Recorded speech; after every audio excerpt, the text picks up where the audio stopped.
thank you very much for our speakers, Chris, Melanie, Tim. I think you have brought so much value to the community, and we're really looking forward to learn more about what do you do, how do you perceive life from your perspective, and essentially everything that we can do to make a healthier community, a community that is more prepared for, let's say, the life that is happening most of the time outside the school or after changing some careers. And we have a really good amount of designers that are trying to get into the market and really are going to appreciate your support and help. So the topic for today is start your UX career, and we have let's say top tips from recruiters. And if it's possible, I would love to hear some introductions for you guys, and let's say a bit more about you, like how do you perceive your career, or why did you start this path? I can start. Yeah, I can start. Yeah, so nice to virtually meet all of you guys. My name's Chris. So I'm actually located in Vancouver, BC in Canada. I know we've got a pretty international audience today, so it's not as cold in Canada as you guys would think, at least in Vancouver. But to give you guys a bit of a background on myself, I've been in recruiting for 2.5, going on 3 years now. So still pretty, relatively new to the industry, but this is the area that I specialize in. To give you guys a little bit of a story on how I got into recruiting, I was a business owner prior to this, so I was working internationally in Asia for the last 4 or 5 years, and I realized that the thing that gave me the most passion was being able to work with people and being able to help them throughout their careers and going through the hiring process. So I figured, why not do that for a living and come back to Vancouver and start doing that for other people. So any insight I can give you guys on the call today or through email or phone, feel free to reach out. But that's a little bit about me. Tim, Melanie, would you want to go? Hi, everyone. I'll jump in. Oh, go for it, Tim. Go ahead. Okay, eager to speak to all of you guys. I started recruiting 3 years ago. I recruit across Western Canada. I am based in Calgary, so that's kind of the hub that I focus in, but definitely cross paths with Vancouver, Victoria, Edmonton, Regina. So it's pretty broad market that way. I've really got into recruiting because I absolutely love helping people, and I just found that it really would give me a lot of meaning if I can help someone get into a new role or something that they're striving for, and being able to connect that with clients. So that's kind of the reason why I got into it. And then my love for IT, I kind of landed in focusing in purely IT. So it's a real bit mixed bag of motivators for myself, but I absolutely love helping people find their next career path. Wonderful. So real quick, I will give you the short story. I started out my career as a creative, studied graphic design at Western Carolina University. It was a good ride until around 2008 when the economy tanked, and decided to go back to school for a bit, and soon realized that's probably not the best idea. So I moved to New York City in 2011, and had a few freelance gigs here and there as an art director.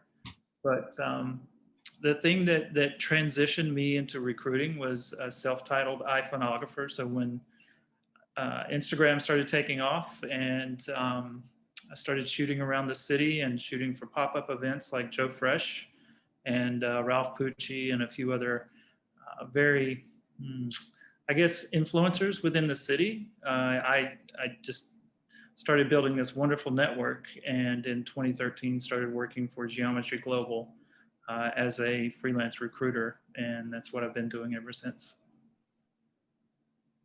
Fantastic. Well, thank you, everybody, and we are so honored to have you here. And I guess we're going to start with a question that might sound a bit obvious for some people, but we are also trying to reach a very young audience. And in this case, some students, they might never really know, or they might never interact with a recruiter so far. So let's say if we could describe what is the recruitment process, or what do you do in a summarized way, how would you do it?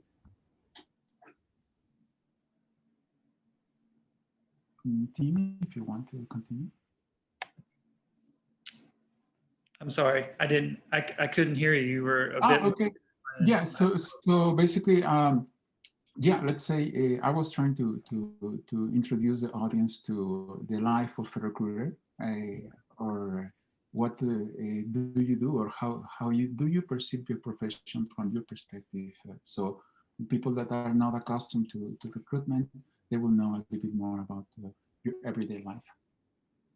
Oh my goodness. Well, I guess the number one priority is, if you're executing the things that are necessary within our world, it's LinkedIn.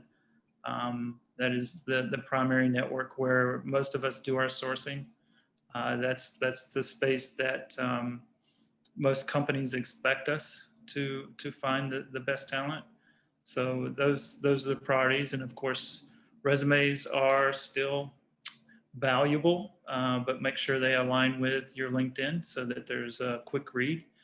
And you know, it's understanding applicant tracking systems and those kind of things that we have to spend a lot of time in. But I think for me, the one valuable thing that I always try to impress upon anyone is that your LinkedIn, your resume, and the things that you put into an applicant tracking system, or when you apply for a role, that they all line up, because you basically have about 8 seconds of our attention to impress us and make us want to push forward with what's next. 8 seconds. Wow. Like driving down the highway and watching a billboard, basically. Wow, that's because there's such volume that we have to source through, and it's very difficult to if there's a lot of complications or things that aren't easy to navigate, links, those kind of things, will have to keep moving, unfortunately. Chris, Melanie, is the same situation for you, or do you happen to have a different? Absolutely. Like, I find for myself, the process is very similar to what Tim had described. I think that LinkedIn is definitely a staple. It's a professional network. So, I mean, utilize that to connect with us, to connect with HR folks.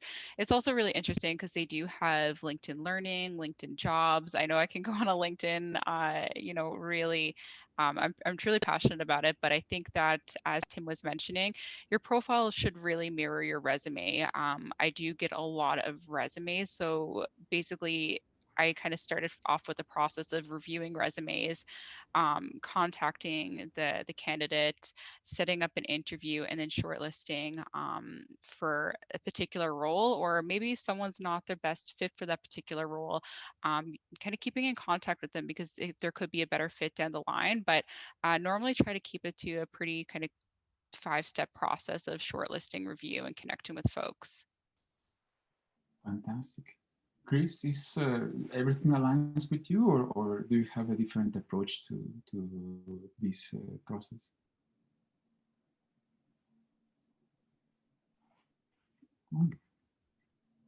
All right. Yeah, maybe we have. I can see Chris's screen is a bit frozen, so maybe we can go back to that question later on.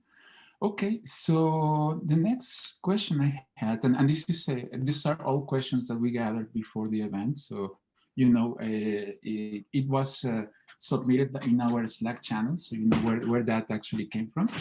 And it comes about education, like I had several people that were asking me, okay, I have a particular set of credentials, and most of them were related to boot camps.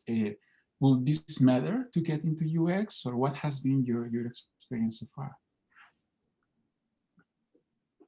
I think for me, it all comes down to your passion. and where you authentically want to be. That being said, I think the sexy work has changed. It's not the same as it was before. So go to the spaces that you're drawn to, go to the companies that interest you, and find those things that really excite you and make you want to be a part of it, because that, I think that's where companies are looking to hire most people these days, because the work has changed, and because there's all these other factors like being someone that's super collaborative is important, but I think those are the things you need to look for most at this point. I definitely think, like Tim was mentioning, sorry, that, being mindful of that is something that it's going to separate you. I think the boot camp, I personally look for how people are staying relevant in today's market, whether that's, kind of doing a personal project, taking on boot camps. There's also a lot of different ways that you can get involved. Like, I know Hack Design is a free platform with different design courses, lessons, and they email these different lessons to yourself, so it's super accessible. I also look for Coursera as well. The issue with Coursera is that it's more of a subscription model, so they do have $39 to $79 per month, but some of the courses are from Stanford and Yale, so sometimes I will look to see if folks are participating in this to really keep relevant. Lydia.com, that one is a little bit dated, but LinkedIn has acquired that. So it actually is a very impressive platform where you can definitely take this on and utilize that as a way to stay relevant. And the nice thing with that is that it syncs to your LinkedIn profile. So I look for that as well. If people are staying in touch with being with the different technical demands, because it changes so oftenly. And then another one I look for is my.path, that definitely offers both free and paid learning materials. So you can kind of like browse around and look at your desired courses, but I definitely absolutely look for boot camps. And I find that they are very effective because a lot of times with these boot camps, it's a short amount of time, but you learn a ton. So I definitely am a big advocate of folks engaging with those, especially junior folks as well. That's really fantastic. Chris, I know you were having some issues. How is this connection going for you right now? Can you? Oh, perfect. So how do you think? What are you thinking on the application side? Sorry, I missed the question. Oh, So I was yes. cutting it out there, So we but were talking about education and credentials. So essentially, some of the participants were asking if something like a boot camp or going to university or having a PhD or nothing, let's say it's relevant for getting into UX or continuing working as designers. yeah, so I heard Melanie kind of go over some of the tools and stuff that you guys can use to better build some of your skill sets. I might give you guys a bit of a hard truth here, and maybe Tim and Melanie, you might disagree with what I'm about to say here, but when it comes to further education outside of just your bachelor's and your comp sci degrees or whatever degrees you guys are taking, your master's and your PhD, in my opinion, it doesn't really add much value to when searching for a job. Employers are all looking for like technical skills. They're all looking for professional experience. So these boot camps, these tools, and continuing your learning and your development there, I personally think it's more valuable, especially with how quickly technology is changing. Being able to keep up with that, I think, is more important, and I think adds a lot more value outside of your traditional PhDs and your masters. Tim, Melanie, I'm not sure what your thoughts are on that, but that's what I've been finding. I mean, I think for master's and degree, I think educating never hurts. I do think that there's a lot of benefits out of the boot camp because it's such a quick turnaround. I really look for both. I think it comes down to the individual more, but and also the design of the portfolios and resumes. So a real mixed bag, but I agree with what you're saying for sure. Experience is always best. Mm-hmm. Yep. Experience is always king. Yeah. But it would be safe to say that maybe it's more important to have a track of continuous learning, or having a very well specific sort of practice when it comes about learning and fomenting curiosity than having a formalized education. Would that be a way to summarize it, or maybe not so much? Yeah, I think for me, it's never, I'm never drawn to the person that follows the traditional path. I'm always looking for people that succeed in different directions, that are constantly changing, figuring things out, and successful in those spaces. And again, I think of all the things that are most important right now, it's collaboration and how well people work together. So that's and especially now with the COVID and the things that we're dealing with now. I definitely agree with Tim. I think that people are challenged beyond certain norms where they're not in the office. So it's how well can you be collaborative remotely? So I think, you know, really putting that into your resume is going to be a strong, difference than someone that's leaving that out.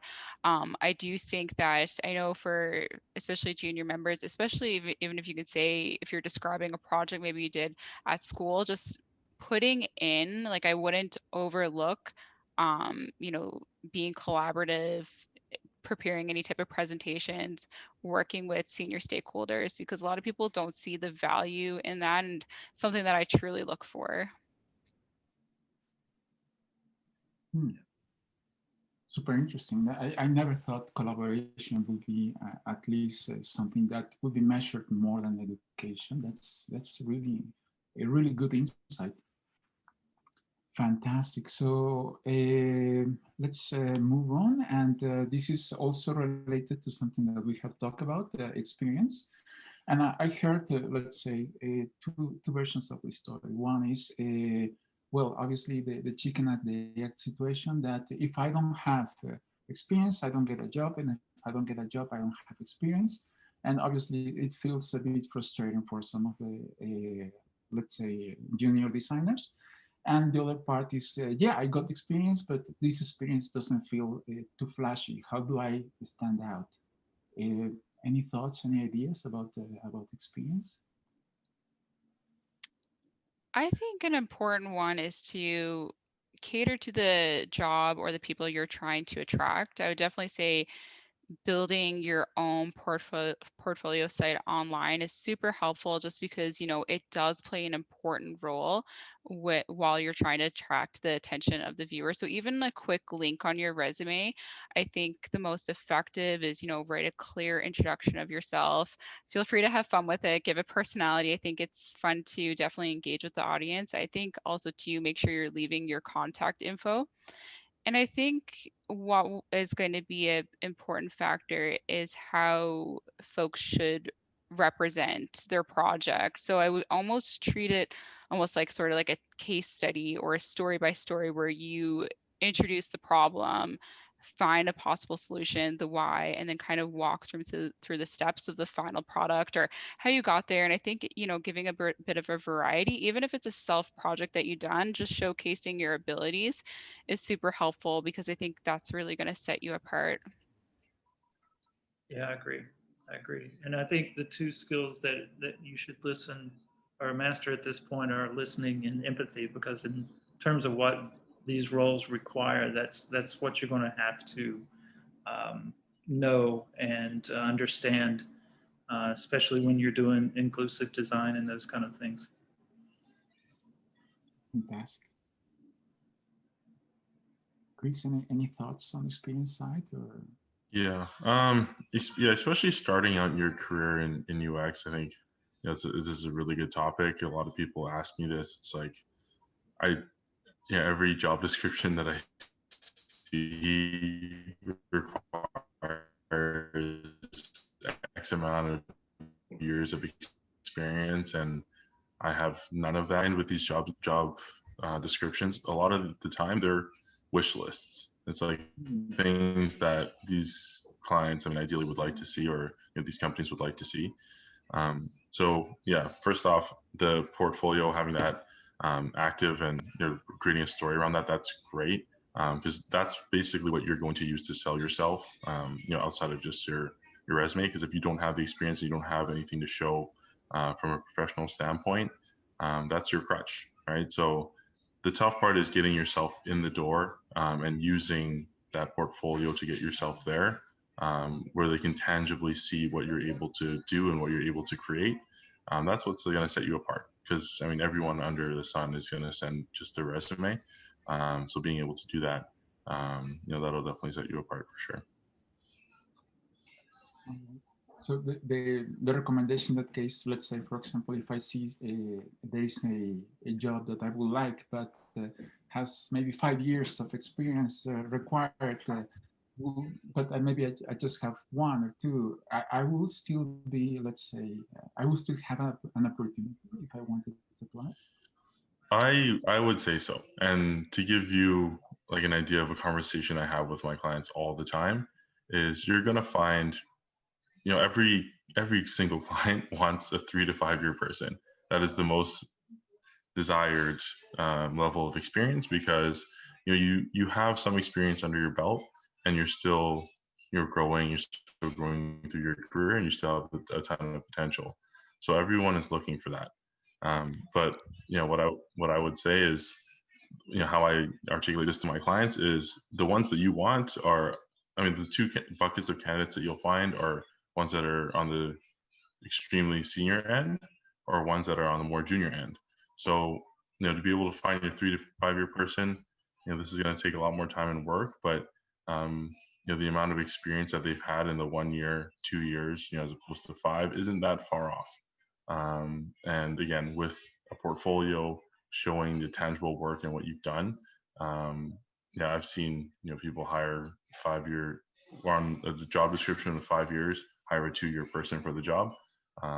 Again, this field is different from your typical job descriptions, because it's all up to you. It's all your personality, and it's all what you can accomplish.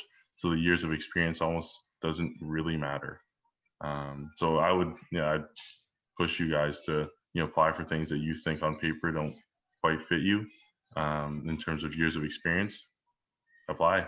And of course, using some of the tools that we've been talking about here, that'll help set you apart.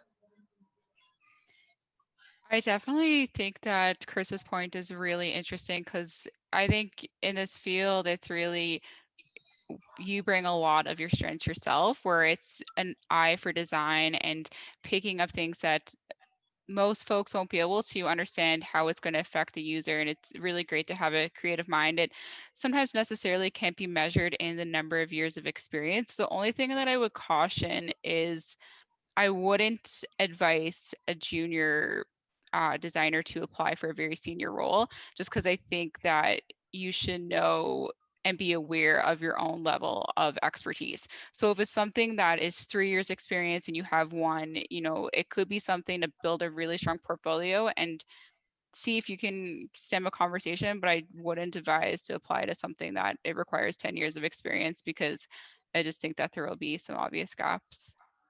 Good point. Yeah, that's a big gap. But what I'm saying is, like the 1 to 2 years, pushing for 3 to 5, like definitely do so. But yeah, reaching for a senior role might be a little tough. Right. Fantastic. Okay, so moving on, we have, we kind of touched this topic before, when it comes about attracting attention, but I guess it will be really relevant if you have, especially if you have like 8 seconds to captivate you. Let's say, what would be the best way to actually bring your attention towards a profile or a portfolio?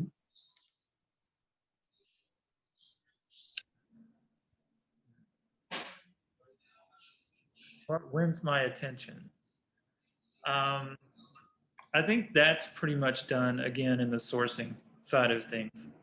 The things I discover just in what you put out there. Of course, part of that's going to be social, because most everyone in the creative industry is sharing their Instagram or their Facebook. So of course, those are spaces that we will go as well, because that gives us a good insight as to who you are and how you think and the things you want to share with the world. So I think for me, that's where those 8 seconds are most vital. I definitely have a lot of times, especially designer related, it's like what can sometimes cause some flags for myself. I don't know, Tim, Chris, what you guys think, but I just think that there's certain resumes and it's very obvious that I've seen this template 15 times and I'm looking at you to be a designer. I want something that's different. So I think that, you know, it's really easy for us to consume a resume, and I want it to be creative and interesting, but also not overpowering and I can't understand what's happening here. So I think a balance between the two is really important. I do have a friend that's a designer, and I know what she normally does is she will pick 5 friends and give them a task. She'll send them the resume and say, okay, can you find my telephone number? Can you find the software that I'm using? And can you understand the description that I'm using? Because you do want it to be, I look at designer resumes and I want them to be different. I don't, a red flag for me is a recycle template that I've seen over and over again. So I normally tend to dismiss those ones unless they have a portfolio link that I can check out and do some digging for myself to see if this person brings strong qualities. Quite honestly, I wish we would do away with resumes. I agree. Yeah. They're repetitive, and most of the time unnecessary. I see. I see. It's So how do you think, Chris? Is similar to what you feel like, or is? Yeah, pretty much. I mean, I guess if I can add anything to that is, I know this is so tough to convey. I'll leave it up to you creative types to come up with some ideas around this, but yeah, just try to show your personality, right? Because, you know, especially if you're sending your resume into HR, I mean, just think about how many resumes show up in their inbox. So you want to, like, yes, you want to find that fine balance of, you know, being different, but you know, making sure that you're covering what you need to cover. But again, authenticity always wins, right? So be yourself, show yourself, you know, through your resume, however you can. I'm not sure if you guys agree with this, but I personally love to see it, especially when it's juniors. If there is a section, I know that this might not be, HR might look at it a different way, but I think it's kind of interesting for, you know, technical folks, especially designers that want to give some creative flair and also do it in a professional manner. If there's a room for like hobbies and you like to play video games, hike, you name it, because the interviewer that reviews that might say, hey, I have a common interest, and it's a little quirk that is professional, but it can really go a long way to be a small separator. So I'd also encourage to have fun with that. Well, that's what's great about LinkedIn, right? You have those extra sections that you can add media and that kind of thing. So that's a great platform to do that. That's very valuable. And well, there are. Well, this is another part that I don't have too much of clarity, but would you consider, let's say, when it comes about attracting attention, being personally reaching out to the hiring manager or you as recruiters would be something valuable, or is at the contrary, would feel like they are actually way too much into the role and it could be a bit of a deterrent to picking that person? So did you say, sorry, go ahead, Tim. Oh, yeah, let's say I'm calling you all the time. Chris, what about the job? How's that going? Yeah, do you hear anything about it? Or is that something good because it's showing that I'm interested and passionate? Or I'm just kind of annoying you and it's just way too much to actually handle that? Like working with myself, like working with a recruiter, or are you talking just a client? There's a fine line. Definitely follow up for sure. Yeah, definitely follow up, right? But at the same time, it's like, you know, if we're putting our name and we want to represent you to our client, we're not going to forget about you. But yeah, I mean, that's on us as well. It's like we should be transparent and we should be sharing, I guess, the updates as they come along, but definitely follow up within reason. Yeah, within reason. But first and foremost, always send a thank you note. Yes. Oh, Always. yeah. That does matter. Okay. Fantastic. Yeah, well, that makes sense. I guess it's just a common courtesy and also social dynamics, right? If somebody's completely oblivious to maybe some clues, maybe that's not a good person to be a designer. Okay, so let's say that everything goes well and this particular designer, it's getting the attention, it's finally getting some interviews. We have some, let's say, some particular questions in this area. So one is, first, I guess the biggest complaint is, how do I get feedback? You know, I don't know if I'm doing a good interview or a bad interview. I don't know if I mess it up somewhere. How do I know if there is anything I can improve for the next one if I just completely flunk it? What Yeah. Go ahead, Melanie. Okay. What I normally suggest, I know it can be very difficult and you can ask for feedback, but a lot of times these are managers that are very busy, and even if it's a quick 3-liner, sometimes it can get overlooked and they just don't give it to you. So you can ask for it, but I wouldn't be upset if you don't always get it.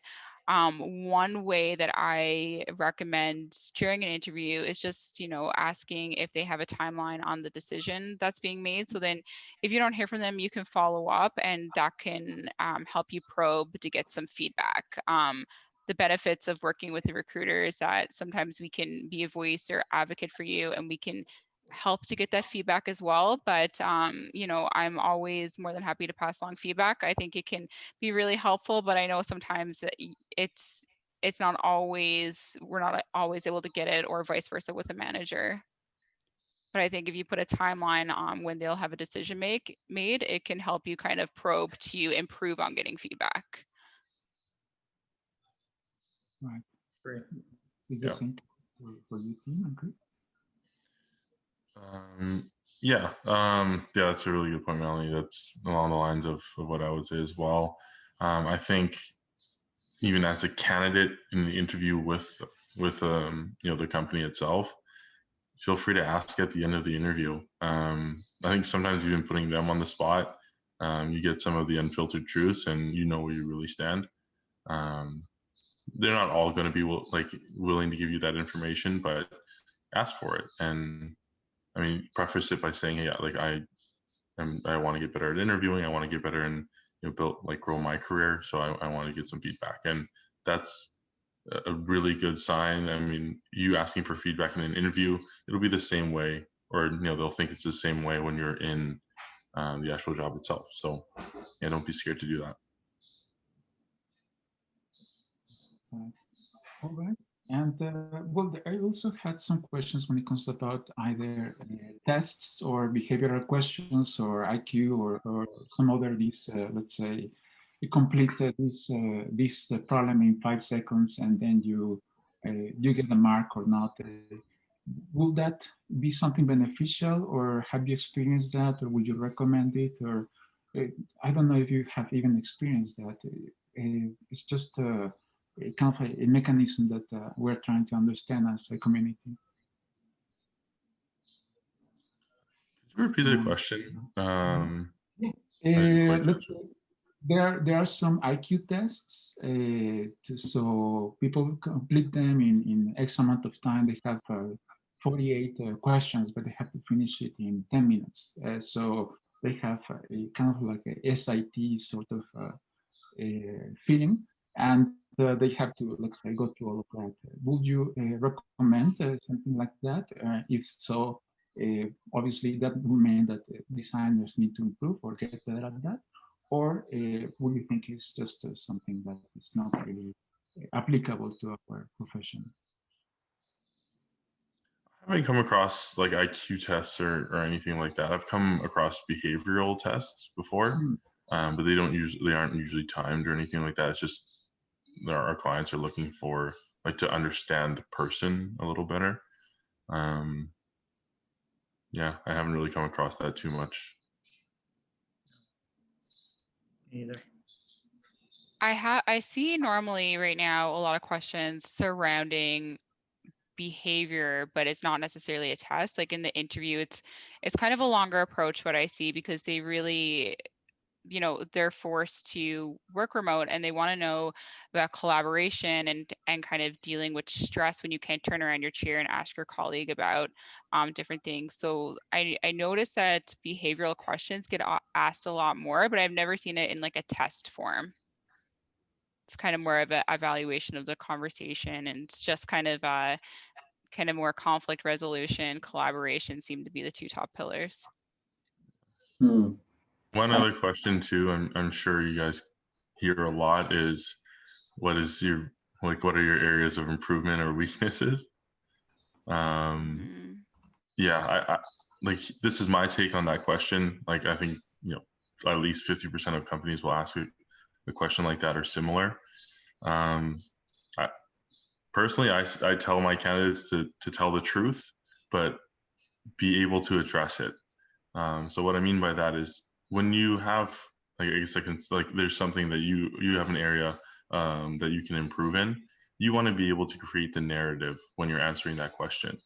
You know, as opposed to having them figure out that red flag or that concern about you and creating their own. So yeah, that question gives you the ability to defend yourself, basically. So, hey, here's an area of improvement for myself. Here's what I've been doing to work on that. You know, here's what I've been doing to address that. That makes sense. Well, I guess also that kind of addresses the question when somebody asks you, tell me a flaw, or tell me something that you're not happy about yourself, and you're like, I don't know what to say. Yeah. We all have flaws. I think Chris is totally right. Just being transparent and think about how you're going to improve those, because no one's perfect. I mean, the interviewer knows that too, and it's really going to be about your creative abilities at the end of the day. But thinking of what some of the flaws, I definitely see that question be asked from time to time as well. That makes a lot of sense. Okay.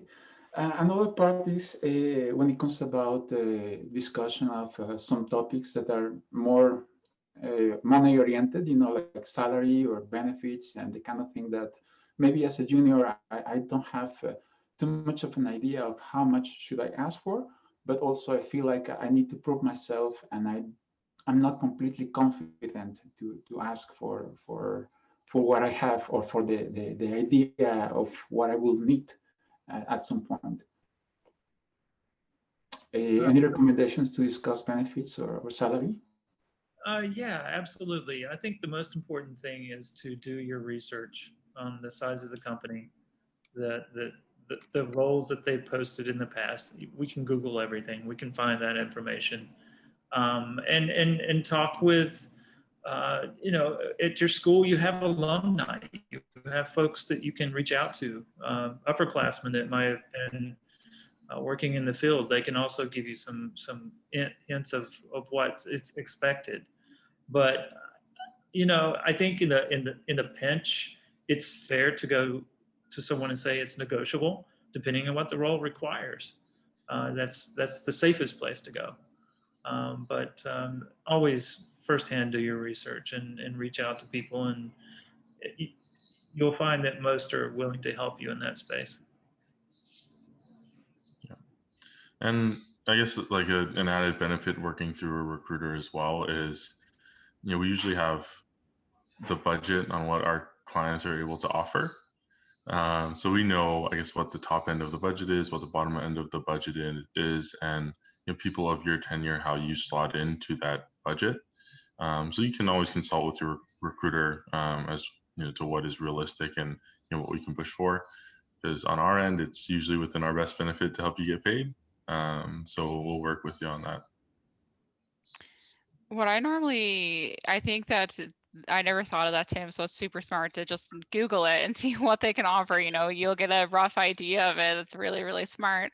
I think too, like, be receptive of why you're applying. Is, you know, the novelty of money is going to wear off. I think if you're looking to really level up, a good way to handle that conversation is letting the interviewer know that, you know, I'm not money motivated. This is why I'm interested in the opportunity. And I think that that will show a lot of passion and just kind of genuine interest towards it, because you're showcasing that you want to work here, and for reasons that will really help you improve your skill. And, you know, I think that that's, I'll always love to hear that answer myself personally. Yeah, agree. Absolutely.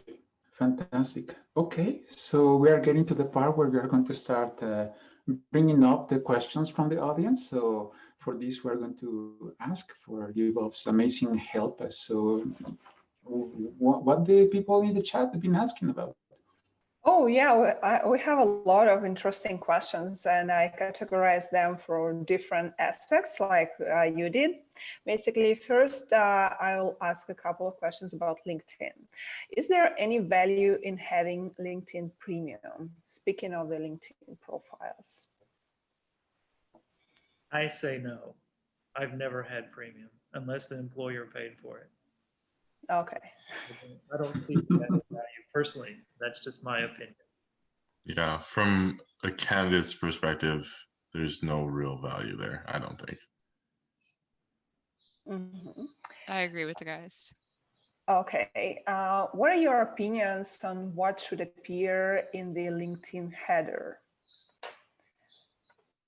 So the main picture, as I understood from this question, is just like right in the beginning of your profile. Your exact title. Over curating is usually, or using buzzwords is usually not a good thing.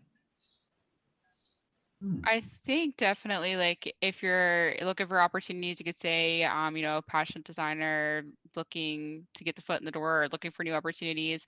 I think I've noticed sometimes people add some traits about themselves. Like, I know I've gotten into business development, so mine's, I have that showcased, and but I also have people person, because I definitely think to myself as a people person. So you could just have a fun fact in there as well, to kind of help loosen the tone. And I feel like it helps people want to connect with you a little bit more naturally as well.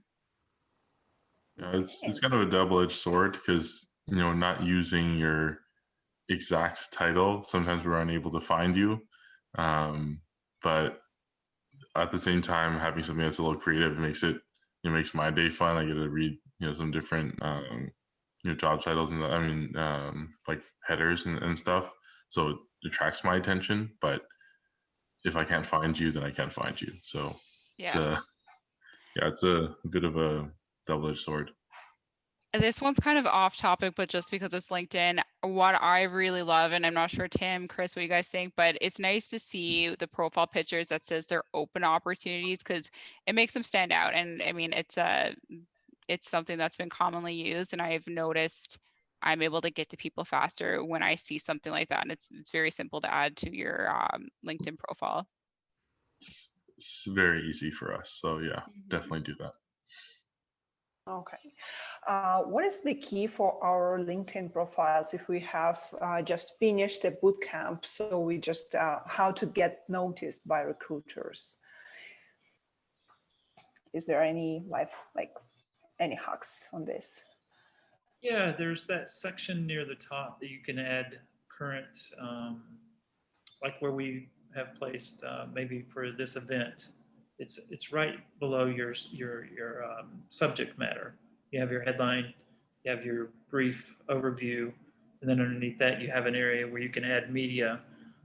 That would be my suggestion, so that it's towards the top of the page and quickly noticed, especially if it's relevant and it's in the moment. Yeah. I guess a couple other things too is if you have, you know, added people on LinkedIn for companies that you want to work, or recruiters that you want to work with. There's a lot of new features on LinkedIn, like posts that a post about you finishing the boot camp. You can put it in your story. Just another side note I found works really well is video introductions. If you want to talk to specific managers, introduce yourself through a video and send that clip. Like I've done that, and my open rate is crazy. If you're willing to throw yourself out there and watch and cringe at yourself on video and do that, go for it. It works really well. But Wow. yeah, a couple different That's things. very cool. Wow, that's a great advice. So when showcasing your experience on LinkedIn, where your past job titles don't fit the role you're applying for, but you've done the job as a part of your role, how do you recommend showcasing this? I think it would be a flag if you're changing titles, because it could, like, I think if you can't articulate that in the bullet points to describe your job, I never really look at titles because they can, sometimes I've seen stuff like I want a marketing ninja and stuff like that. So I never really go off titles, but I read the duties and responsibilities. I think changing around your title would be a huge red flag personally. I agree. Yeah. Okay, thank you. So any advice for people who have worked on projects in companies that have a non-disclosure agreement or some other reason why you can't actually talk about the work you've done? You can, so I think talking about specifics, like specific projects, specific things that you're doing is tough with an NDA, but you can talk at a high level what you were responsible for. Yeah, and you can always share that work privately when you're in the meeting with the hiring manager. Okay. Any advice for juniors on what projects are best or will position us to the front of the line? So for example, sample projects or versus concept projects versus volunteer projects, or like some other projects, which holds more weight? Or is it about passion or something else?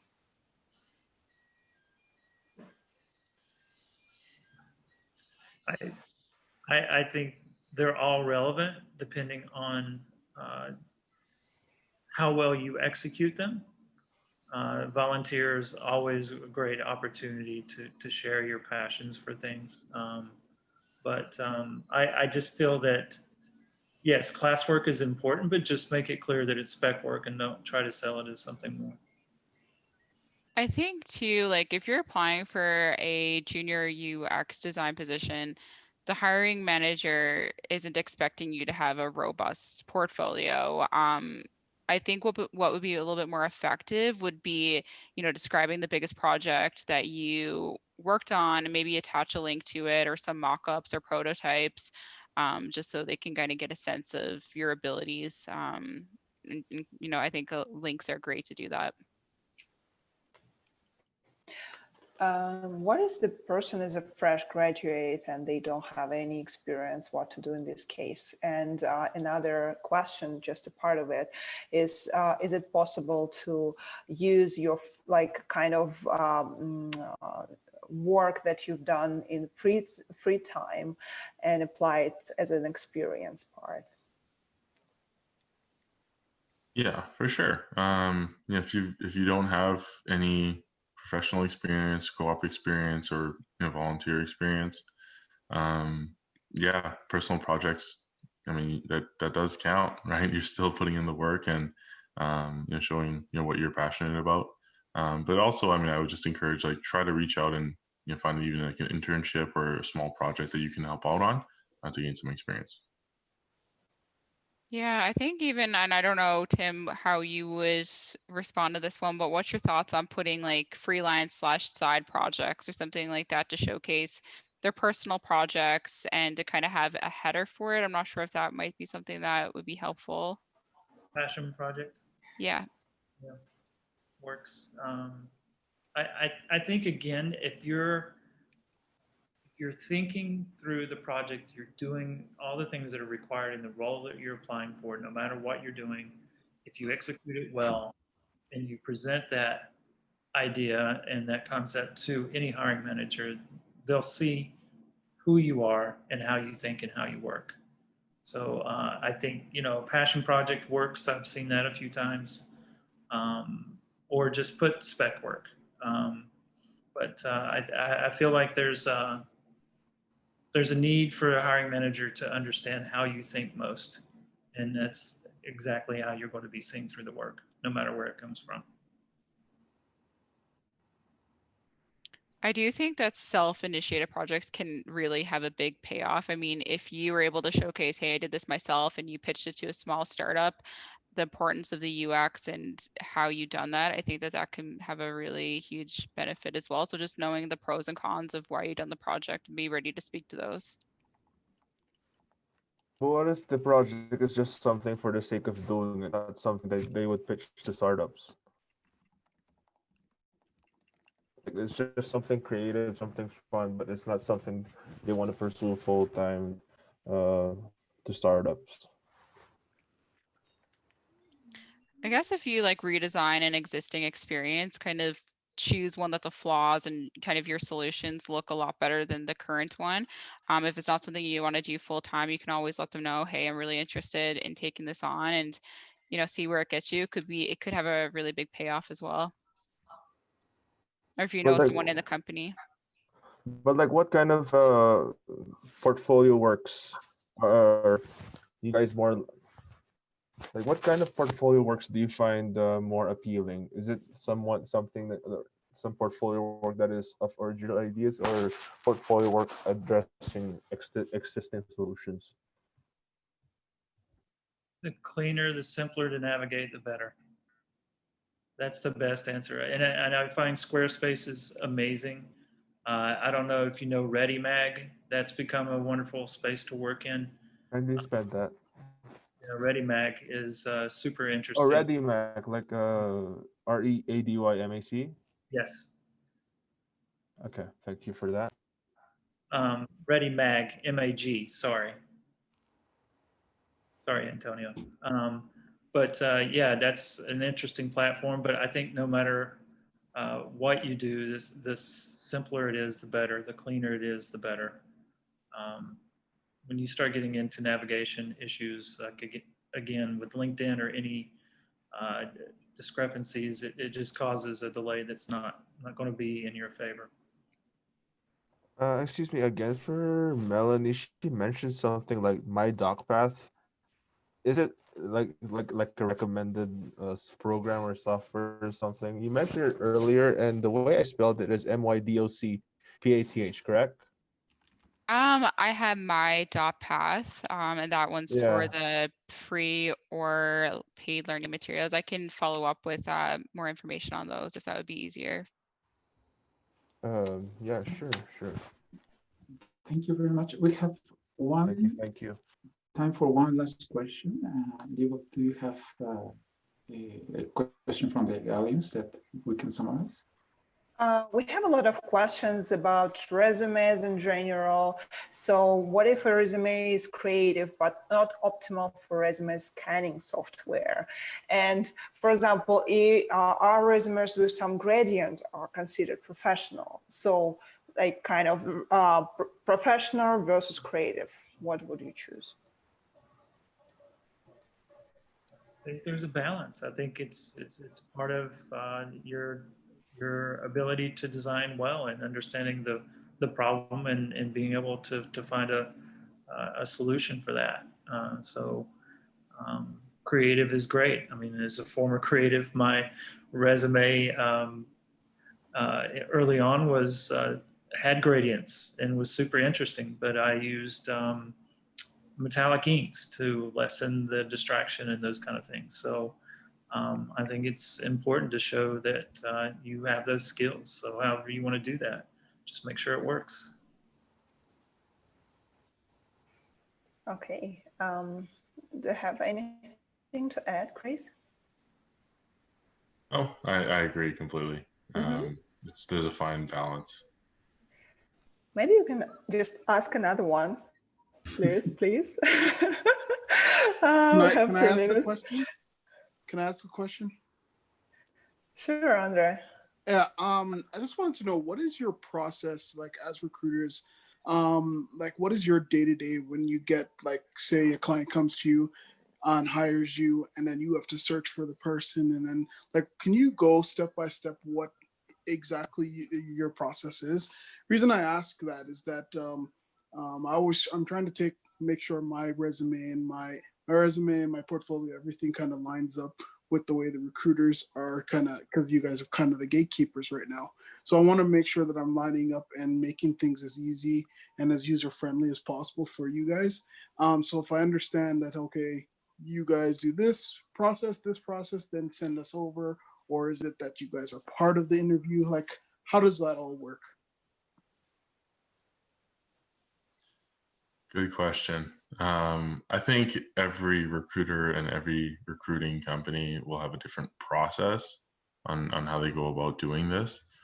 But I guess to start, like our process from when our client reaches out to us and gives us an opportunity is we'll sit down with the client and actually go through their job description, what is realistic, what are the requirements, and what are the, I guess, like more so cherries on top of the sundae. And from there, it's basically free game on how we come across these candidates. Usually what I'll do is I'll start off the phone call, just to get a better understanding of what you've been doing throughout your career, what you've been working on, and what you're looking for. Then I'll get it into a video call and do like a video screen so I can actually talk to and meet this person that I'll be representing. And then we'll sit down with the hiring manager, go through your profile and why we think you'd be a fit for that. And then we'll help you through the whole process. So preparing for the interview, how to win the interview, how to go about negotiating your salary, your compensation, your benefits, and following up with you afterwards, and making sure that you're doing okay in your job. I think does that answer your question? Hopefully yeah, that does answer my question. Yeah. When you guys are, because I'm guessing you guys get more than one or two candidates for a position. Like, if you need myself as someone that needs to be recruited to like work on a way to kind of like sell myself to the client, or is it more selling it to you so that you can sell it to the client? How does that synergy kind of work?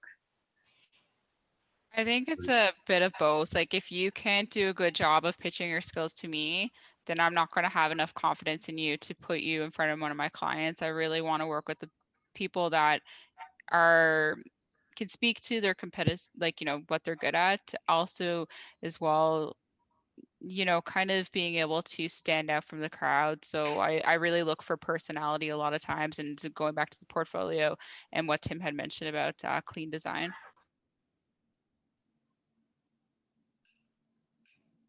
Fantastic. Well, we are getting close to the hour, so I guess we need to move on with the closing remarks. So let's say Tim, especially, he's around the 10 p.m. time, so we don't want to keep him away too long.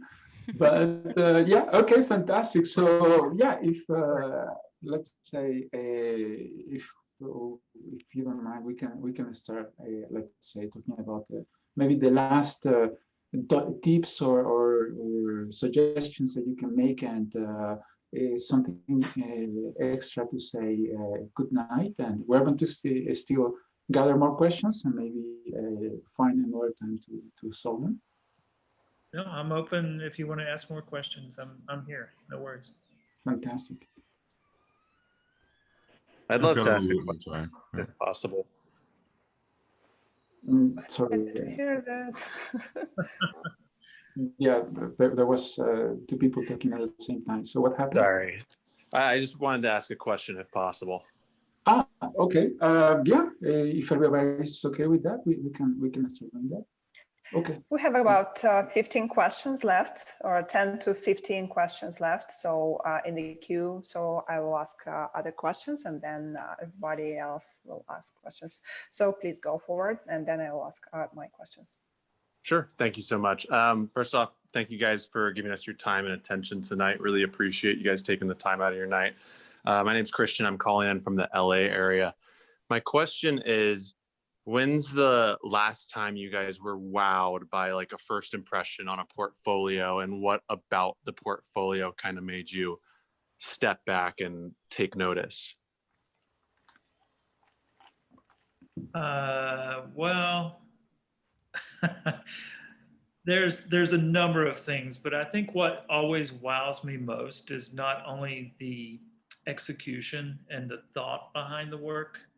Of course, the design is important, but I think it's the things that I discover in researching the person's background, where they've worked, where they've been successful, how they've transitioned when that was required. I think for me, it's not finding those unicorns; it's finding the aliens that are out there. Is the way I look at it. Is that there's those amazing details that most people just don't pay attention to.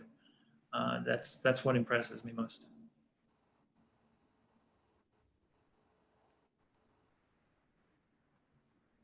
That actually, not to kind of piggyback off your answer here, but that's probably the same thing I would say too.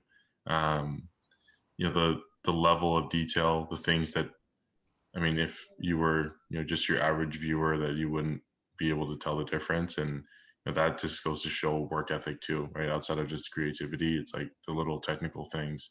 You know, that usually is a pretty good sign for, you know, how well this person is going to do or how good they are at their job. So that, I think that was the same thing for me. Awesome. Thank you guys. Appreciate it. Okay, so coming back to education. Education and experience, actually. Opposite question. We've discussed fresh graduates, and now we have an opposite question. For those with many years of experience, how do you avoid coming, how to avoid coming as an overqualified for a job? Don't apply for the job. If you're overqualified, don't apply for it. That sends a red flag to recruiters that and this is unfortunate, and this is not always the case, but a lot of recruiters see that kind of act as desperation, and they'll ignore the application. The experience should be precise to the job, basically, right? Yeah, and don't sell yourself short, right? I'm sorry, but like I have friends that are you know, sometimes they're 10, 15 years in the industry, and sometimes there's no positions or jobs available.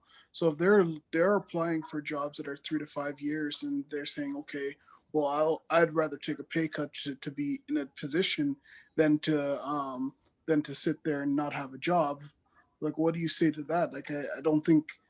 Like I kind of feel that's unfair, or you know, for a person that has that skill set. Well, here's where the empathy comes in. This is the hard part, because what happens is with most hiring managers, they're not willing to put themselves in that position because they don't think the person is going to stick around. Now, that's not a fair assessment, but that's where most people go. And unfortunately, that's just the reality of it. And it's not necessarily the right thing. But you find that people who are in that position, because I myself have been there, so I understand it completely. It does not work in your favor, unfortunately.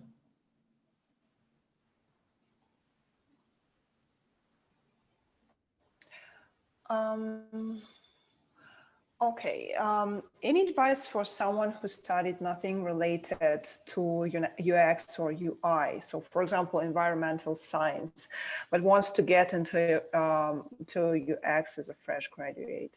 Do you have any advice on this? I think there's a lot of free outlets out there that you can really educate, level up. I think that if you want to take a new direction, you got to put in the work. It doesn't come easy, and you need to, I think, start to work towards some projects to really kind of showcase your skill. that's probably the best advice that I would give. Really put yourself out there, be open to learn, be open to take on new projects, and then work towards building up. Sure. And I think just tempering and managing your own expectations as well, right? Whatever in terms of like seniority, compensation, benefits that you were making in your previous job, you're probably gonna have to take a step and a cut back from that to be able to start your career again. But yeah, like focusing on learning and focusing at getting good at your craft in the first little while of your career is really what's important. I would even recommend like having that as an objective or profile, a quick intro on you and your resume, like looking to branch in this field, come from an educational background in XYZ, and then then folks know to take your junior UX application seriously because it's highlighted right in front of them. It's not something that they just think that it was an accident that you applied into the role.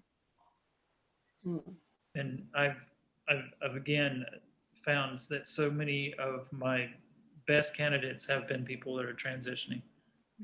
But I think again, the level of authenticity in that moment and vulnerability is highly required, so that you can help the hiring manager and the recruiter understand why this transition is happening. And how to show listening or empathy in an application, resume, or LinkedIn profile? Pardon? I'm sorry. How to show your empathy skills or listening skills or collaboration skills? Something that is difficult to like. This is not technical skills, but soft skills. How to show these skills in the application or LinkedIn profile, or resume, or something. Well, again, I think LinkedIn is a great opportunity because you have those opportunities to add media, to have the space to go in that direction. I think, again, when you show your work and you think through that work thoroughly and you approach it from the objective and you understand who is necessarily your general audience and you're showing a clear solution, those things come out naturally. I think too, if you worked at an organization, now you're on the market, I think having former colleagues to vouch just kind of some feedback on your LinkedIn profile really helps set you apart, because they can see that, oh, this person was a hiring manager, and it's open to the public to read that review. Yeah, recommendations are great. Great. Yeah. Yeah, that's a good advice. What would you choose, a candidate that has knowledge of HTML and CSS over one that doesn't have for a UX role? Is it valuable to have this knowledge of these skills, HTML and CSS? I mean, I wouldn't. Oh yeah, I mean, I wouldn't like. It doesn't. On my end, it doesn't make a huge difference. It all just comes down to the person. I mean, yes, extra skills and extra type knowledge is always good, but that isn't what differentiates candidates for me. It's the person themselves and the work that they do. Great.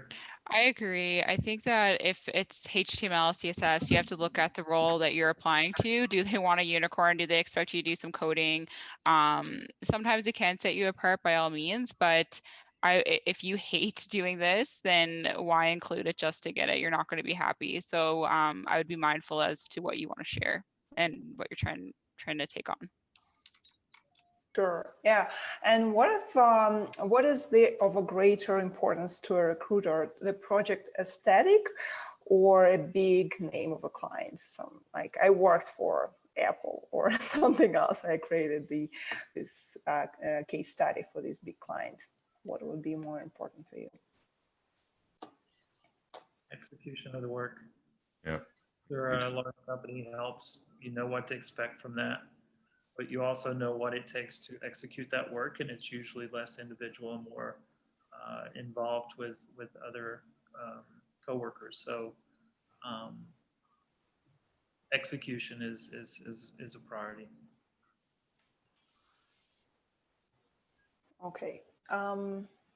Christopher, do you have something to add to this? No? Well, I disagree, right?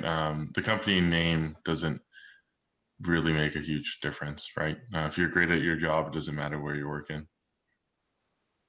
Okay. So we have just a couple of questions left. Which candidate would you say is stronger? A, unfinished degree, 4 years of relevant work experience. B, finished and relevant degree, 2 years of relevant work experience. Do you think not having a degree at all will be detrimental to career growth? No. All comes down to the work. Yeah. So, especially in this business. Good portfolio. Problem solving skills, collaboration skills, empathy. Yeah, exactly. Like right. Again, like like now having both of them having experience doesn't really, like the schooling almost, isn't really looked at as much anymore, right? Once you have a professional portfolio and work experience already under your belt, that's what they're looking at. So regardless if it's 2 or 4 years, that's what they're looking at.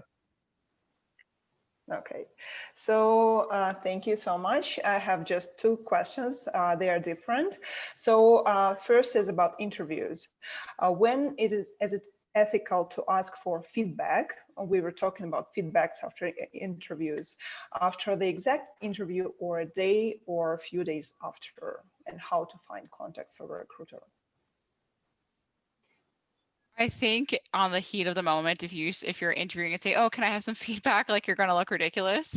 I think that what you should do is say, "When will there be a decision made?" So then you can have a bit of a timeline to say, "Okay, a decision is going to be made on Friday.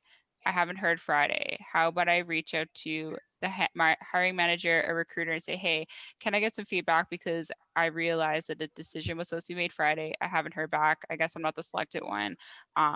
Any way to get some feedback here?" That's what I definitely recommend.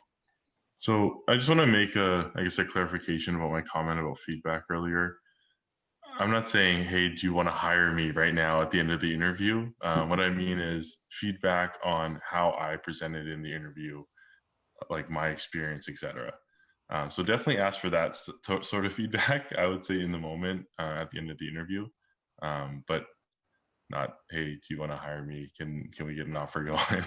Right?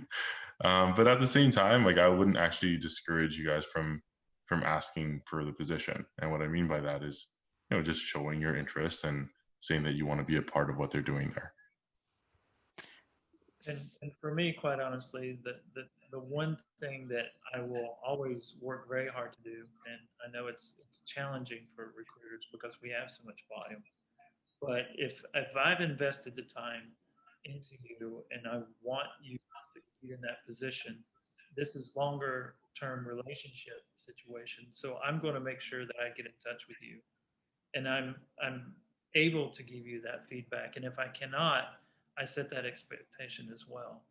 I know it doesn't always happen, but I think that's the priority in most cases. And I can say, based on what I know of and what I'm experiencing with the recruiters that are here, they feel the same way. But if you don't get it, don't go to the negative space right away. There's so many delays in the hiring process. There's so many things that happen within companies, within people being away for vacation or their own trips or whatever the normal circumstances used to be. Now it's so much more. It delays things quite a bit. So patience is key as well. I think sometimes too, maybe this could be something Chris was mentioning, but if they ask if you have any questions, you could say, is there anything that we didn't discuss that you feel would set me back from pursuing this job or getting this job? I actually had a candidate that asked this, and the hiring manager was like, yeah, it's this. I feel like you're missing that.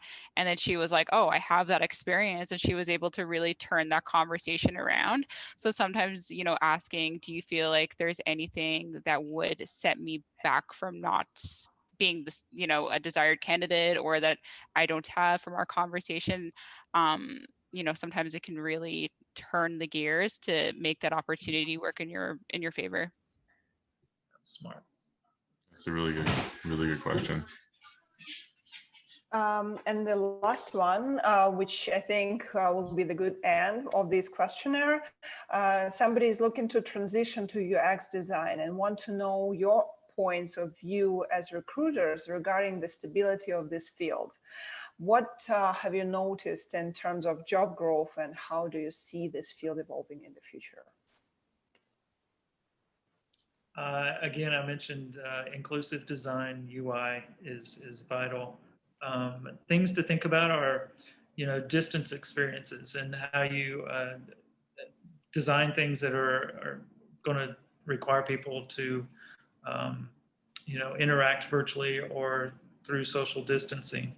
Gestural experiences are important.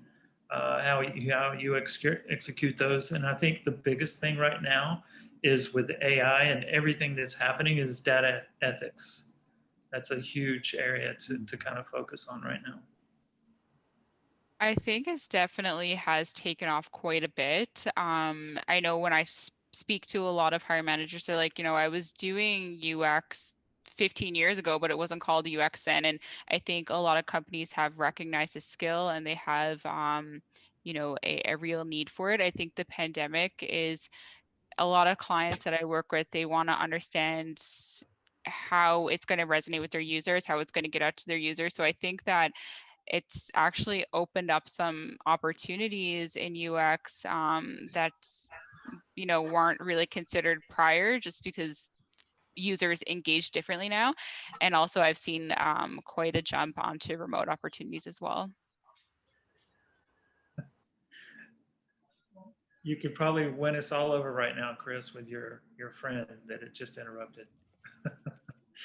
Good boy. Oh my A good God. boy. So nice. This is Snoopy, everybody. Yeah. But anyways, so yeah, just kind of add on to that. I think again, with the way that I guess the world is shifting, I can't really imagine there being a slowdown in this. I think more and more you know, companies that are wanting to keep up with technology and are wanting to keep up with, you know, their consumer base, they know that this is important. So I would say this isn't going anywhere. Yeah, I think it's, you know, if you're going to make a shift it to UX. Except for us. Chris. Except for us, we're going to stay in recruiting. We'll help UX people find jobs. Is it possible to partner with some of you for some participants? So is it possible? And how is it possible? Could you repeat the question? You cut out a little bit there. Because people are wondering if it's possible, and how can people partner with a recruiter, basically. Feel free to reach out. I'm not sure if you're going to be sharing our contact info, Luis. If not, you guys can find me on LinkedIn. Yeah, reach out. How to partner with a recruiter, add them on LinkedIn. Yeah, try to have a conversation with them and see if you guys can work together. Fantastic. So would it be okay if I share the LinkedIn profile, or would you like some more detail? Okay, fantastic. So what I will do is from everybody that is in the meetup and accepted this or participated here, I will send a email coming from Meetup with all the LinkedIn profiles. And yeah, let's say that's it's going to be up to them to obviously connect, give you a really good introduction, you know, saying how fantastic you were at this event, and appreciating how much value you have given to the community. And yeah, obviously, if they can connect later on with you. Yeah, absolutely. Absolutely.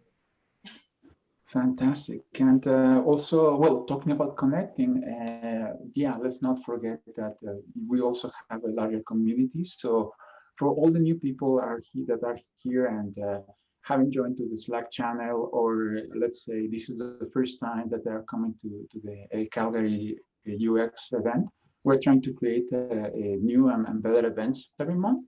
So your participation and your feedback, in this case, I don't mind to ask a feedback right away. You know, it's just something that we need is really important. So please feel free to share any sort of enthusiasm or any sort of need that you have. And pretty soon I will be sharing with you also a feedback survey so we can get a bit more details on what we can do better. I know that my microphone wasn't working too well, so I guess I'm aware of that, so sorry about that. And well, let's say thank you once again, Melanie, team, Chris. You are champions. You are rock stars. I cannot ask for anything better than having you on our side. And I think I see too many happy faces in the chat right now that are really happy. You might have bring quite a lot of joy and hope for some of us. So really appreciate it. Thank you so very much for your knowledge. Thanks for having us, guys. Yeah, thanks for having us. Yeah, thank you. Fantastic. Looking forward to connecting with you guys. Yeah. Amazing. Well, what can I say? You know, this is the kind of things that we cannot do physically right now, but if we were in person, we'll be happy to let's say get you a fantastic dinner or beer. But in the meantime, we're just going to, let's say, promise that, and let's say having that as a good intention for 2021. And for the rest of you, well, we have a bit of a social time. You know, this is a good time to say hello to the new faces. And also, if anybody have anything you would like to share, any cool events that are happening pretty soon, or anything that you are excited about, but is maybe not exactly, let's say, HR related or regular related, it's also welcome, you know. So this is your time to say hello to a larger audience. Okay, you put me on the spot. Oh no, it's it's a possibility. It was a possibility. He's hinting at next month Edmonton is going to be starting up again with our Edmonton UX meetup, so keep that in mind. We're just going to be having a sort of a get together and meeting the new organizers and everything, but we're also chatting with these fine folks here and having some collaborations too, collaborative events, and yeah, so woohoo. We'll have the Battle of Alberta. Well, let's follow together. You know, I think there are many of us interested to see how both cities are doing, and bringing up kind of like a collaboration and innovation together. Oh my God, that's an awesome background, Antonio. That's awesome, Antonio. Thank you. Well, He said Battle of Alberta, so. Well, maybe we're battling something else, you know. So far, I'm trying to battle let's say, trying to not. I'm originally from BC. Okay, just so you know, I put on the chat the feedback form. You know, if you want to complete it, that would be fantastic. And yeah, let's say. Well, we are seeing also some other new faces over here. So anybody that is not from Calgary or Alberta or Edmonton, you know, so feel free to chime in. You know, you are welcome. You are here in this chat, so you are, let's say, in the same space as us.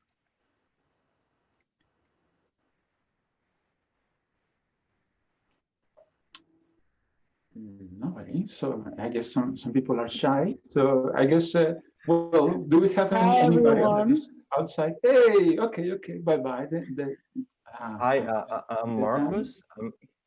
I'm from Ottawa. Oh, nice.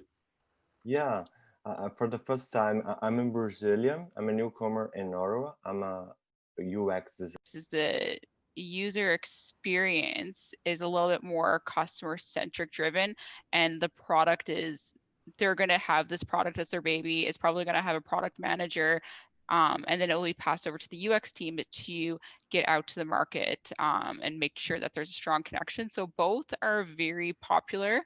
I have noticed that product design, it often refers to like the more the SaaS companies. But there could be a little bit of a difference between the two. I know that product design can, you know, have a little bit more validation and development. And then with UX design, there could be like a kickoff, kind of more of an idea, definition, design, and then over to the developer. So it seems like it can have a bit of a different timeline there, but I've noticed that dependent on the company, they'll kind of have a different divide between the two. Thanks, appreciate that. I'll look for both, to be honest. I see both, definitely. Like I think if I had to look at what's more popular, UX design versus product design, I'd have a difficult time saying this one's more kind of driven than the other. It seems like they're pretty similar at this time, but I just noticed that companies, SaaS is definitely taking off, and it seems like I will definitely notice more product design opportunities from the companies that are SaaS or IoT, and they're really wanting to develop and generate their next gen product line. Hey, I have a quick question. I'm Vacha from Toronto. I'm transitioning from graphic design to UX design. I took a boot camp, but I'm a senior graphic designer, so it's really hard for me to just like let it go and just have that full focus on the UX.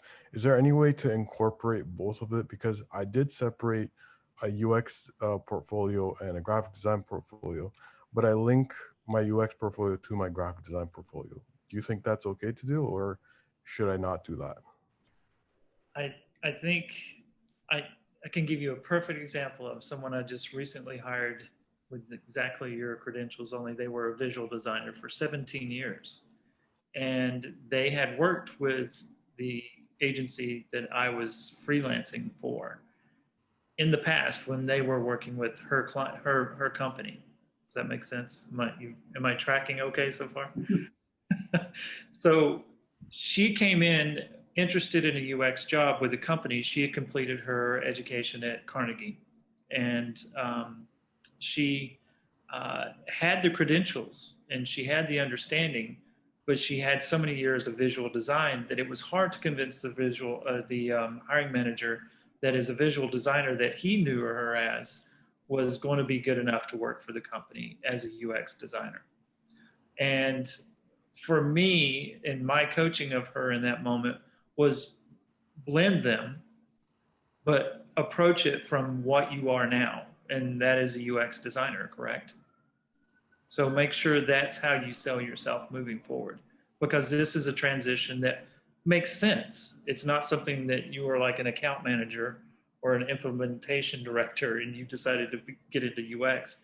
This is a natural progression, and it makes sense what you're doing. So sell yourself what you are now and make sure that's your emphasis. And by the way, she got the job.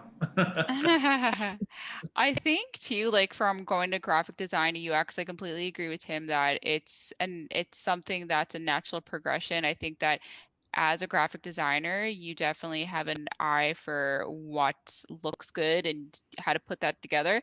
I think sometimes when you get into UX, you can have to think about like the different behaviors and kind of more of a psychological thing where it's, is this going to resonate with our user? So I think if you're able to blend those two and kind of think about it from what the consumer is going to like, it's definitely going to be very helpful. So even if you want to look at it from a UX research and kind of how to develop those behavioral attributes to offset the graphics with the UX, I think what would be missing a little bit would be just understanding the consumer's behaviors. And I think you're definitely very strong at putting together some sleek and really awesome graphics.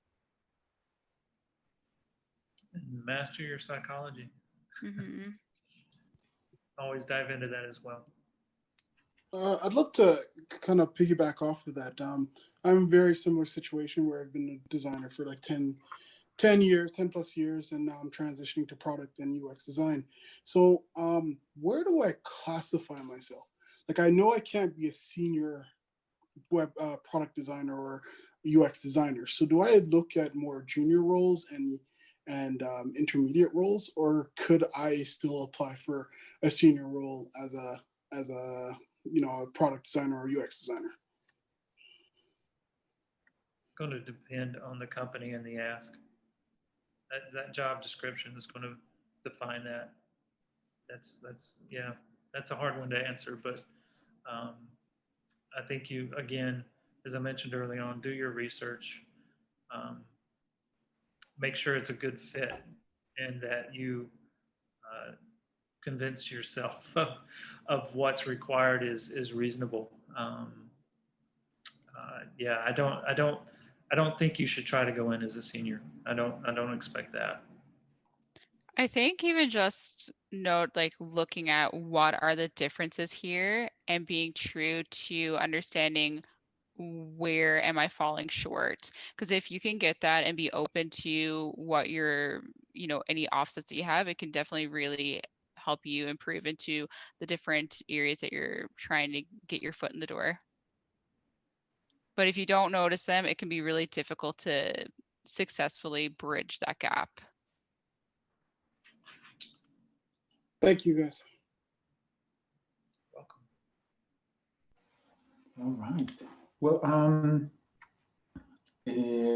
I guess I just want to double check if Melanie and team, you're okay. Let's say it's a bit longer than expected. So first saying thank you, but yeah, if you're fine to continue, or do you think it's a good time to start wrapping up the afternoon? I have about 15 more minutes. Okay, fantastic. What about you, Melanie? How are you on time? Yeah, I'm good. 15 is good for me. Okay, excellent. Well, thank you so much. I really wish we had the budget to, let's say, really send you something really cool at Christmas. So let's say that maybe if let's say if we get better at finding more sponsors, that's going to be a reality. But at least for now, the best thing that we can do is sending you really awesome karma, because quite a lot of us have been gone through all that process, and we have to discover that, but we've never had the chance to ask that, So I guess that's a big difference. Just going into the situation and being prepared, and I guess also. Yeah, the things, the market is changing. I think right now, quite a lot of the opportunities are still very localized, but I can imagine that there is going to be a trend that pretty soon, let's say, remote or open to be remote possibilities are going to be much more of a possibility. Have you seen that happening already, or is just let's say the heat of the moment? We were talking about this earlier, right, Melanie? We were like, it's crazy because I have some clients that I'm like, God, it's a shame that this person doesn't want to move to Vancouver, and because they're missing out on this opportunity. And I know moving is a lot of manpower, but now things are remote. You never had the opportunity to work with some of these clients before, and now it's like, it's definitely nice to the sky's the limit for remote opportunities. It's really interesting, and having a partnership with neighbors with the US and tapping into some of their tech scene. I want to say that they're a little bit more advanced than than Canada, unfortunately, but now there's an opportunity to work remote, so it's really, really amazing to to take that and run with it. Mm. Do it globally, because there's an Mhm. opportunity for you to work with anyone in the world at this point. So if you're interested in the Asian markets or Australia, there's a lot of things happening in Europe right now. Those are wonderful spaces to look for companies you want to work with. Mm. That makes a lot of sense, and I guess also it allows us to explore other possibilities. So let's say, quite a while I've been I feel like sometimes I need to design something that is happening or is applicable in India or in Brazil. I'm like, I'm here surrounded by snow. I don't feel empathy for these people already, So it's just like I think it would be ideal, if there is a way to actually start localizing the team based on the project and the capabilities that will bring up much more value. Well, for us, it adds such an expanded value of diversity and inclusion and what that means. Right. There's more we can add now to what that really is. So it's truly becoming more human than how we first approached it traditionally. Absolutely. And I was reading a statistic that apparently by 2028 that there will be 73% of all teams working remote. So I think that it's nice to embrace it now, adapt to it, and just being able to identify some of the challenges, because I don't think it's going to be going away from us anytime soon. Mm. That's very interesting, and also I guess that also brings a situation where we're going to be investing more on our backgrounds and to have something really amazing like Melanie has. I need to find better plans. They don't. Yeah, it's a good investment, professional development to find something more interesting happening here. Funny enough, I was actually attending a meeting, and I was with a creative person, and they did have their books in the background. So when they were speaking, it could be a good talking point to say, hey, I like these books, and like different stuff like that. You can really separate yourself from like remote interviews, because all the interviews my clients are doing are remote. So, even having something like that could be a good talking point, or showcasing some of your personality as well. Right. I'm glad you brought that up, Melanie. I was sitting in front of my bookshelf, and the lighting just wasn't good enough. So amazing. I have one that I picked up last year. That's a wonderful read. I don't know if any of you've read it yet, but it's called "Let Them See You." I haven't. It's a wonderful book.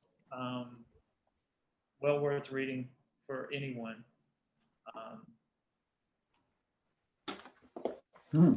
Okay, time to do some Amazon shopping. Porter Braswell. I don't know if you can see the name there. Is the author. Braswell. All right, let's check it out. Absolutely. That's one. The other one I thought was great. This is a fun little read. Is Rob Walker, The Art of Noticing. It's a great read, quick read.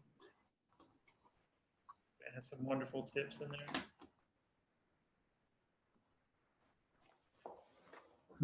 Fantastic. And I was taking a course through Yale. It was a wellness course, but it was a wonderful intro to a lot of the things that you guys work on in your world. And it's called The Power of Characteristics and Strengths. It's an amazing book. Lots of insight. But these are recent reads that I've just felt that were very relevant in the space that we're in. So I thought I would share those today. Wow. Well, that's fantastic. And thank you for sharing that. And I guess now I know that what I'm going to ask for Christmas. So let's say that's on my list. Sure. You want all three? Well, let's say that's assuming that I have been a good boy for the whole year, you know. So if I'm well behaved, maybe most likely a steel coil is going to be, let's say, welcome, you know, and nice barbecue. But let's say if it's possible, a book is better. I will see what the person in charge says. I'm going to ask my wife. Perfect. Hi, everyone. This is Nirali here.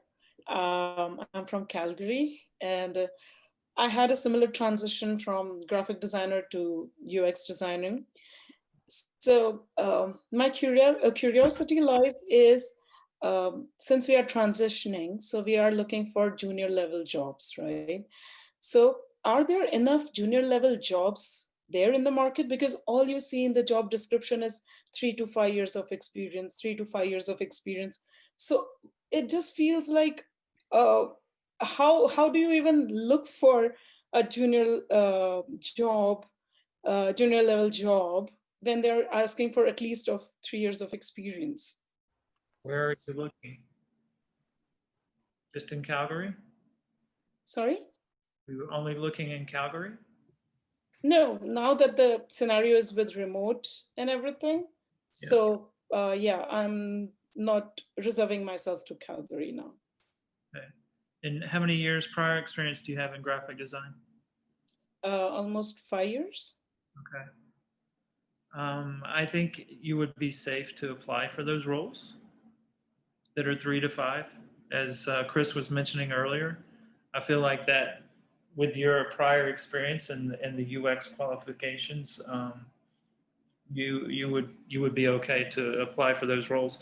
Again, I think it's important to read the job description. If it starts leaning towards the heavier side of 5, maybe 7 years, no. But I think in your situation, you would more than likely be okay. I mean, I'm more than welcome if you want to connect on LinkedIn and I review your portfolio and give you a better sense. I am speaking blindly, but that's at least nice of you to say that. But I sense that there's probably enough that I would consider you for certain roles. Awesome. I think as well, like when you're looking at your resume, when you were doing graphic design, was there any UX element to that? Apparently, I have worked, like my last work was not at all graphic design. It was more of UX design. It was a VR company. Okay, well, that's amazing. So what I would recommend is don't change the title, keep it what it is. I know it can be frustrating, but what I would do is have it broken to like graphic design responsibilities and then another column of UX responsibilities. So you can showcase, yeah, I didn't have that title, but I was wearing different hats, and then it will really help build a case for roles that are 3 to 5, because if you've been doing bits and pieces of it and you want to go in there and really be different and stand out, I think that you can build a case for that, but it's really how you market yourself. So yeah, and like I said, I'm always here as well if you want to ask any questions, but that's the recommendations that I'd probably make. Awesome. Can I continue this a little more? Just a curious one more question. I think I posted on the chat, but my previous company that I was working with was into VR, like virtual reality and everything, and it just got me curious. So right now I'm teaching I'm learning VR and AR. So I just wanted to know, are there like specific UX jobs which are asking for AR and VR experience or something like that? Like, how do you see UX and AR, VR Absolutely. I do some work for Vancouver, a really big, in Victoria, a lot of gaming, and they absolutely do that. And it's hard to find people that have done it. So VR, it's growing rapidly, and it's something that I think if you have it, that's really powerful to have. So I think that's a major leg up from a lot of folks that are trying to get into that market. Awesome. Awesome. Thank you so much. Thank you. Well, Nirali, if you don't mind, it would be awesome if we can see some of your background or portfolio in Slack or in the channel. That would be really cool. So we have, let's say, we put the work that you have done with your story. So let's say, just out of curiosity, and also, let's say, whenever it comes about, let's say, new technologies or anything that is becoming more and more relevant. Also being able to display information or people that have done it is really valuable for the community, because sometimes if you don't see it, you don't know, so the trends are, let's say, especially for some particular communities, we are still living, let's say, in some in-house company portfolio, but we don't get to see the coolest stuff that is happening out there. So that would be really valuable. Sure. Yeah, I have a very varied portfolio because I'm just like, I like to learn, keep learning, since I have, like, I'm fortunate enough that I can do that. So I keep like graphic designing, I learned, I worked, I then learned UX design, I worked. Then my last job, because it was into VR, it made me so curious. So now I'm learning like XR, which is like VR and AR. So, but I also tried my hands in development, but I realized that's not the track I can go in. But it was good to know, at least to grasp that knowledge for myself. And but again, VR and XR is looking good. And I'm still curiously, like, I'm just trying to figure out how different the UX will be compared to what we are doing right now for the products, compared to AR and VR, how the thought process will be and how people are going to pursue. So let's see after my course is done, and how does it go for me? Well, you have to think too, and how retail is changing, right? And how people are able to do things such as eBay, take an image, shoot it with their phone in their house, and there's an app that actually creates the outline of that product or that thing you're trying to sell and puts it on their site. Yeah, IKEA is the best example. Right. So those are the things to think about. How that affects retail and what that space might become. Because there's a lot of opportunity there. Yeah, and with all this COVID thing happening and the remote thing, I think it's getting a good push. So let's hope. Yeah. Well, that's super cool. There was a question asking you, Nirali, where you were studying, or what was the course that you were taking. That was from Antonio, actually. Oh, right now I'm doing XR development from Circuit Stream. Cool. So yeah. Fantastic. Well, I can say that if there was a AR app, so I can figure out how to know if my washing machine fits, I would be super happy. I spent the whole weekend just trying to figure out was let's say the right. I still haven't solved it, so you can tell. Maybe let's say appliances are not my thing. Yeah, right now I'm working on an app to make my 4-year-old cross the road safely. So hopefully that helps. Okay, that's higher priority, let's say. No, like it's just because I have a 4-year-old, and usually my life surrounds within her. So everything that I think of is with that perspective, and like child safety and everything. I think that will be very fascinating for them to have a VR app where they can actually see and realize how to learn how to cross the road or behave and things like that. So hopefully that works out. And then I'll do the washing machine.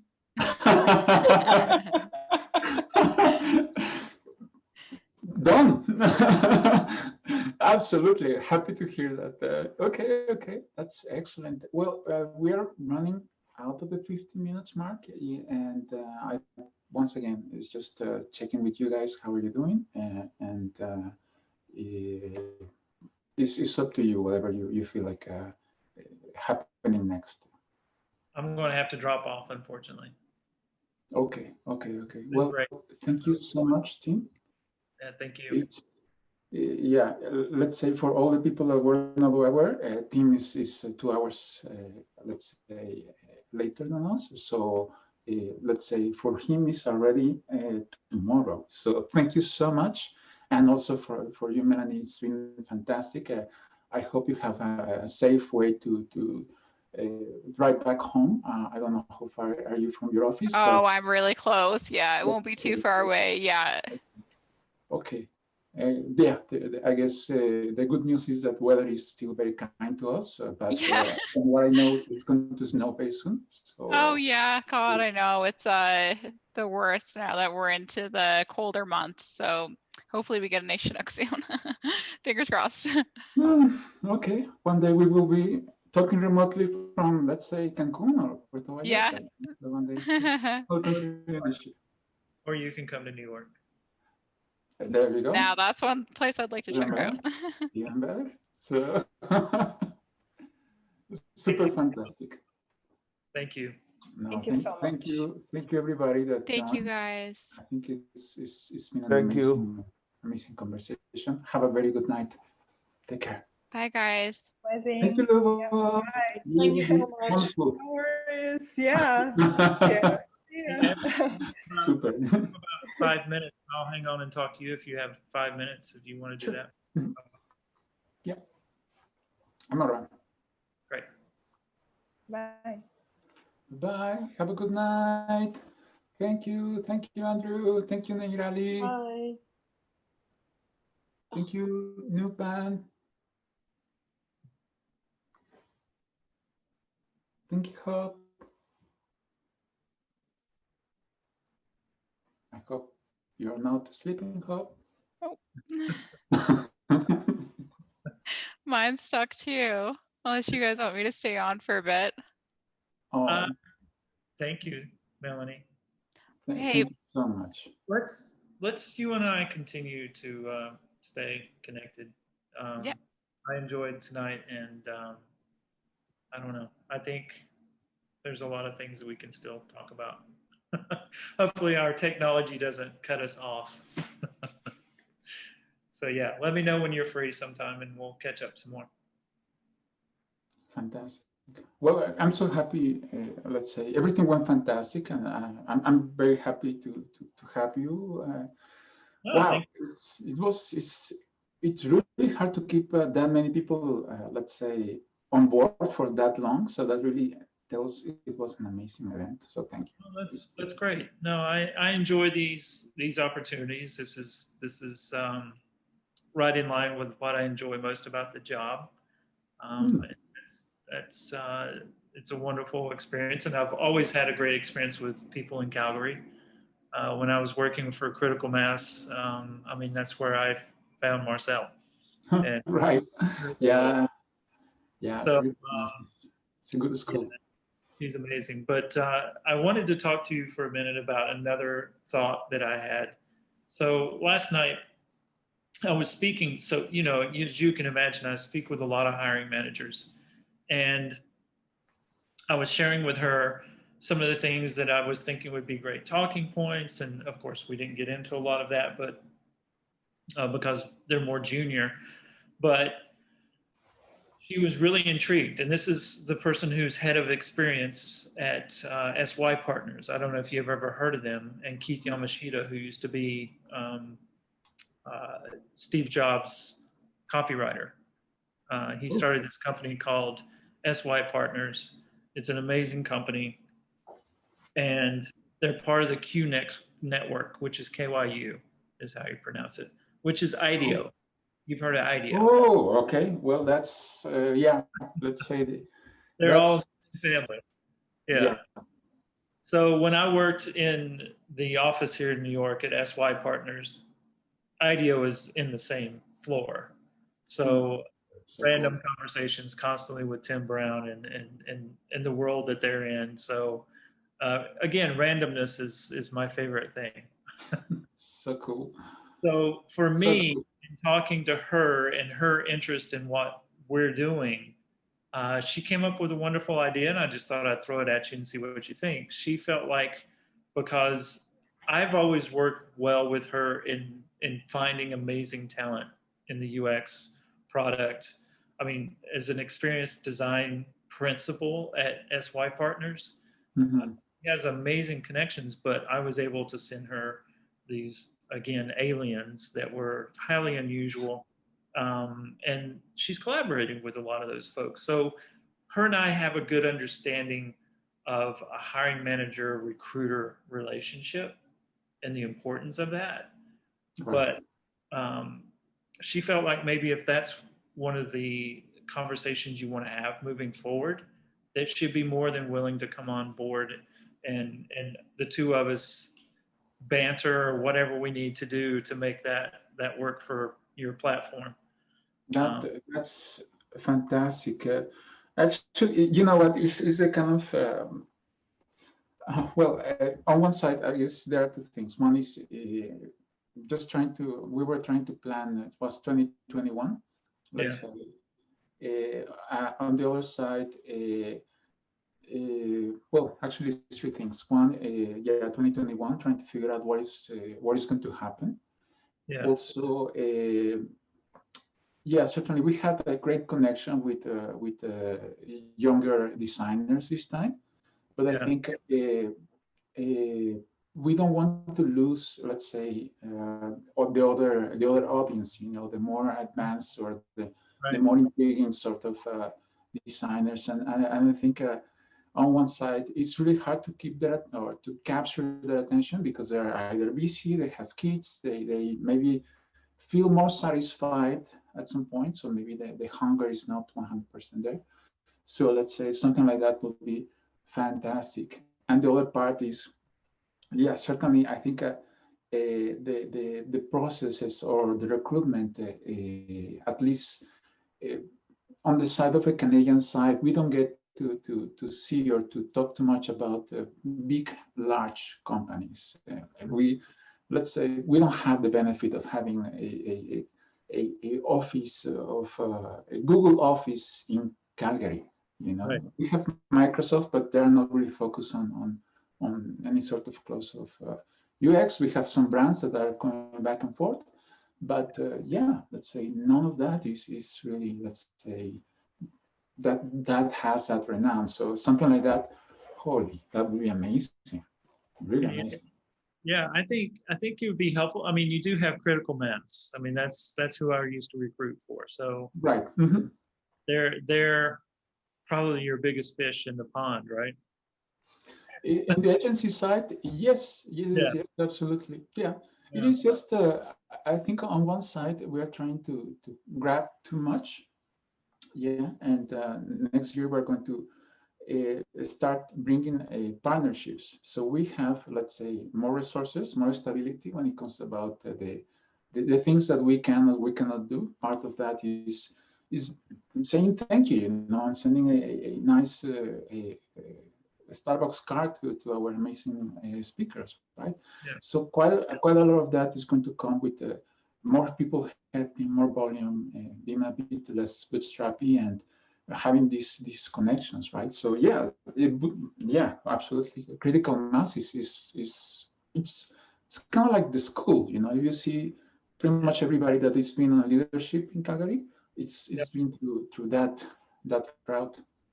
Yeah, well, it's a great stepping stone for younger talent, especially because they're going to gain a lot of experience in a short time.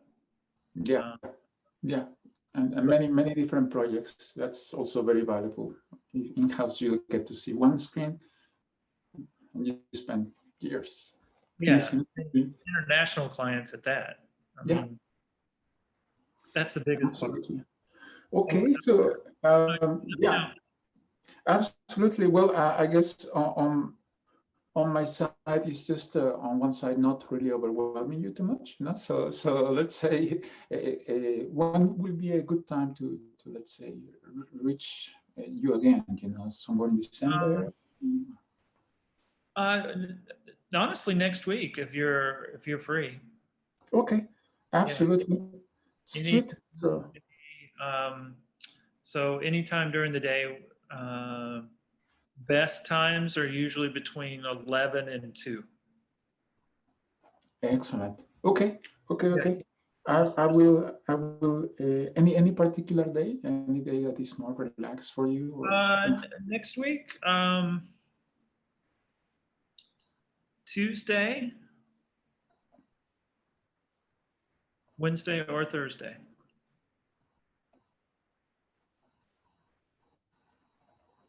Okay. Super. So yeah, let's say I will try to, well, on one side I will put the idea to the rest of the well, you know Marcel and you know the rest of the team, so they are informed, and also I will try to match their availability. They are just running like crazy. Like right now, Marcel is ready to launch a soft launch, so that's why let's say I had to rely on volunteers. Let's say another team member moved to Montreal, so she's still, her life is in boxes, and I'm trying to see what else is happening. So yeah, let's say at least if I can capture, let's say, half hour of your time, do you think that would be okay? Okay, sweet. Sounds good. Excellent. All right. Well, thank you once again. You are a master. You know, I just cannot really say thank you enough, because yeah, let's say it's quite a lot of work and endurance to respond so many questions, and also in so in depth. So that's really fantastic. Well, the hardest part is to remain thoughtful. Yeah, especially in midnight. Oh my God, I don't. It was 7 p.m. I was like, I'm not sure if I'm going to put the two words together, so I cannot even think about doing that. It's New York. I mean, we don't really don't sleep here. It's a sad thing. I guess it's a bad place to. It's a bad place to sell mattresses, I guess. Yes. Or pajamas. Exactly. Wonderful. Thank you so much for having me, and I'll look forward to talking to you next week. Absolutely. Okay. Thanks a lot, team. Have a good night. Bye-bye.